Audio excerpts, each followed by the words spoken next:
What is up, guys? So we've been focusing a lot on the GTI content the past couple of days, and that is, you know, for good reasons, because I needed this car on the road, because I needed a new daily with the winter quickly approaching.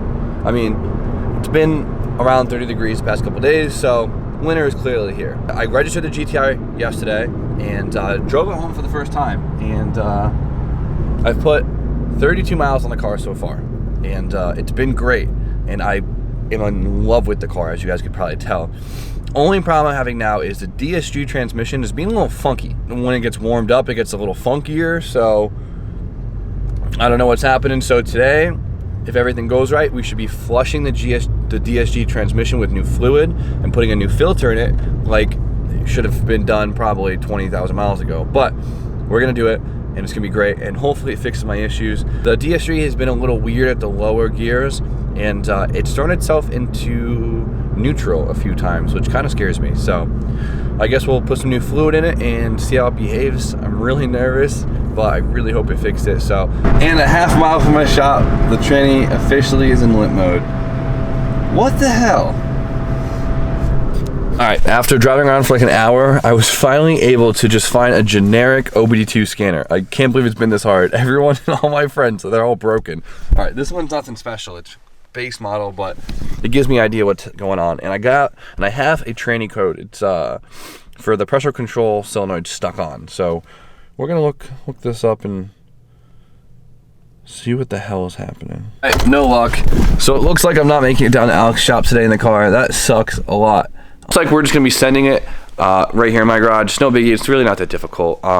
So the Volkswagen procedure is basically just drain it, fill it through the bottom, let it overflow a certain temperature, blah, blah. It's a lot of technicians actually recommend doing it a different way that sometimes ends up working better, and that is basically just draining out all the fluid in it, measuring exactly how much it comes out, and then adding like 0.1 liters to it and just putting it right back in. It's a slow process, but we're gonna do it, and it's gonna be nice and easy. So first step is just draining it. So we're gonna put a pan underneath and just drain it.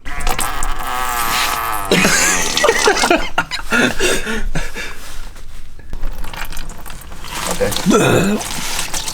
At least there's fluid in it. Okay. We'll see how much. But after removing the airbox and the battery tray, we can reach the filter hose. All right, that's gonna come on now. Yeah, we're losing a little bit of fluid. Sorry. I don't want it to drip everywhere. See how stank this thing is. We've been letting it sit for a while. Fluid's really thin, and it's not dripping anymore. So that should be it. That should be the last of it. Let's see how much fluid was actually in it. It's supposed to be 4.5 quarts. All right, there's a little bit on the ground. We're gonna. What the? Look at that. It looks like water. That looks like what? A little low. It looks like 3 quarts, if that. Maybe like 2.8. All right, so I have an empty coolant container right here, and this measures full quarts right here. So, like we said a million times, it should be 4.5 quarts. We'll see if it even fills this thing up. I'm really hoping it's like right under 4, so it's like low, but not like insanely sketchy low, but we'll see. It's so bad. Don't look until it's over. Okay.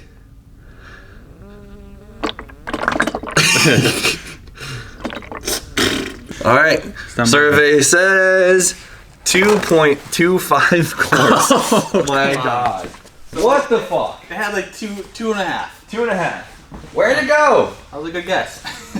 Jesus, fuck me. Do you guys see that? Of course, my DSG refresh kit is from FCP Euro. They hooked it up with a new drain plug washer. I already put it in. New filter, new O-ring, and of course, all 5 quarts of the fluid that I need. Recommended by Volkswagen. We'll see how this goes. We're gonna be using this funnel setup right here, where it goes right into the center of the filter, and they're just gonna pour right in. Oh, that's beautiful. Nice and clean. Just gonna take forever. Yeah, this is boring. Yeah, it's great. So we'll see you guys in like 30 minutes. All right, she filled up. Let's get this filter on. I think it should just click right in.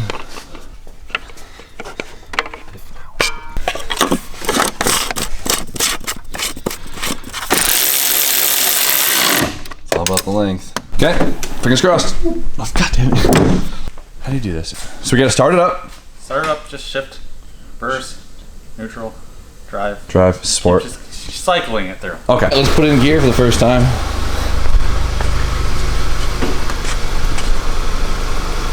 We're in reverse, we're in neutral, we're in drive. So we're gonna keep doing this for a few minutes until it warms up a little bit, try and drive it. I mean, it might work until it warms up again.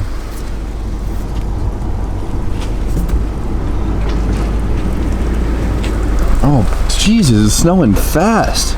The car is moving now. It's not in limp mode. Looks like I need snow tires sooner than I can't see anything. Can you see anything? Because I can't see anything. See what? So I mean, it's driving fine now, which is good, but it drove fine until I would drive like a consecutive like 7 or 8 miles, which makes sense, you know? It warmed up, but hell, I mean, this will get me home. I guess we'll have to find out until I get home if it's working still. Looks like I need to ride home. Launch this bitch. Launch it. Alright guys, so as you can probably tell, if you can hear me, today's the next day.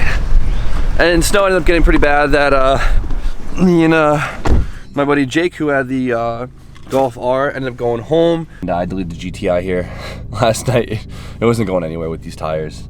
I'm happy the DSG is feeling good on this car now. The real test will be when I go to drive it home tonight, because then I'll actually put some real miles on it. But we're gonna go to Kenny's now and we're gonna work on the S14 and hopefully dial in all the intercooler piping stuff and get that car basically together and ready for the dyno.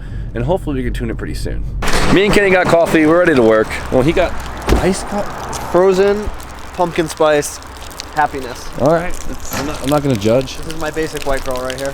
Honestly, I cannot believe how smooth that DSG shifts. Before, it shifts like an automatic training, which I mean it is, but it now with the new fluid, you don't even feel it shift. It's like the craziest feeling ever. All right, here we go. So we have to create some type of piping for the mid-mount setup. Kenny found like the perfect intercooler ever, so we got really lucky. This was for a Subaru, right? It was like an eBay kit, targeted at Subarus, but doesn't fit my Subaru, so I don't know what it was fits for. Perfectly in here for a mid-mount. That is awesome. So let's gather piping and see what we can do. I would just like to point out we don't have safety glasses, so we're gonna use God's safety glasses.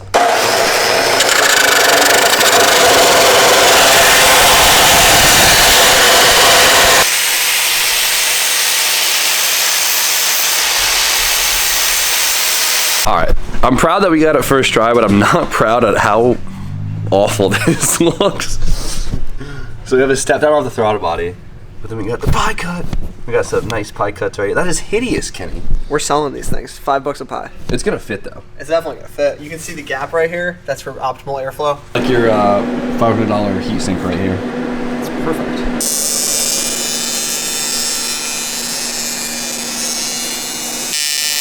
Fucking rubbish. An hour later, this is what we got.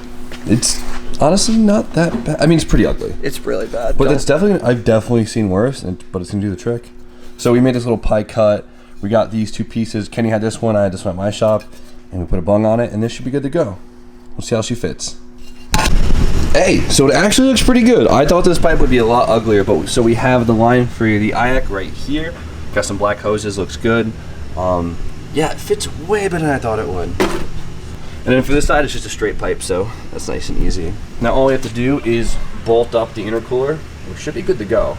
I still can't believe Kenny was able to find an intercooler that literally fits perfectly in between there, because most front mounts are pretty wide, so we got really lucky. Oh, after we bolt up the intercooler, then we got to make a little intake for it, because we're going to start off with a MAF, and then we're going to convert it to MAP. But for a MAF, you actually can't put a MAF that too close to a turbo. If you put it too close, it actually creates a weird turbulence by the sensor, and it actually reads pretty poorly, and it'll cause your car to run pretty shitty. So we're gonna try and put it like cold air, like right here. It came out a lot better than we both expected. Speak for yourself.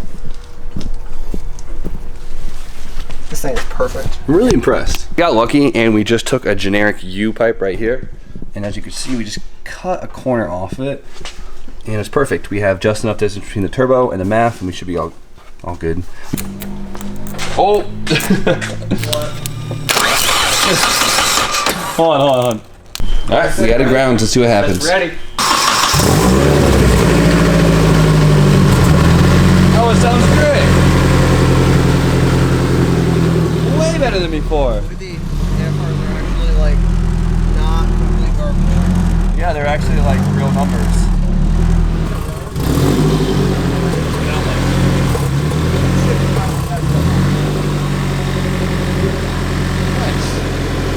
Might have to clean the idle. All right, so as you guys heard, it was idling amazing. It's never idled that well. Obviously, you could tell it was kind of hesitant a few times. We're going to assume that's because of a boost leak. We still have to give a boost leak test, and it definitely has a few of them. So I'm really happy with this mid-mount. I thought this was going to come out and look a lot jankier. Yeah, well, I mean, it's actually perfect. Yeah, look at this. It goes right from here. No issues in this area. Good. It actually looks pretty legit for a 2-hour quick fix. Yeah. And I still can't believe you found the perfect intercooler for this setup. You want to give them the part number right here so they can all do the same thing? Yeah. Right there. Godspeed. Type that in. Is it Godspeed? It's a Godspeed. Perfect. Comes to the realization that Kenny actually wants to make some power on this thing. Serious power. By serious power, I mean he wants to get close to 300 horsepower, which is like a lot for a stock K. I know people do it, and we're going to try and do it. We have the Series 2 AM ECU for it, which we're going to try and get to work. Previous owner said it didn't work. All he said was he couldn't connect to it. There's a lot of reasons why he probably couldn't have. We're going to try and hope that the ECU is good so we can like really tune it. Kenny also found himself some STI injectors. So these are off of a Subaru, obviously. I think in 04 they had side feeds for some reason. That's just what it was. 04 STIs. Super weird, but whatever. So these are 550. So that'll be plenty of fuel to get us up to 300 horsepower. This looks way better than I thought it would. And it actually looks, I mean, if we clean the bay up and tucked it a little bit, it actually look pretty solid.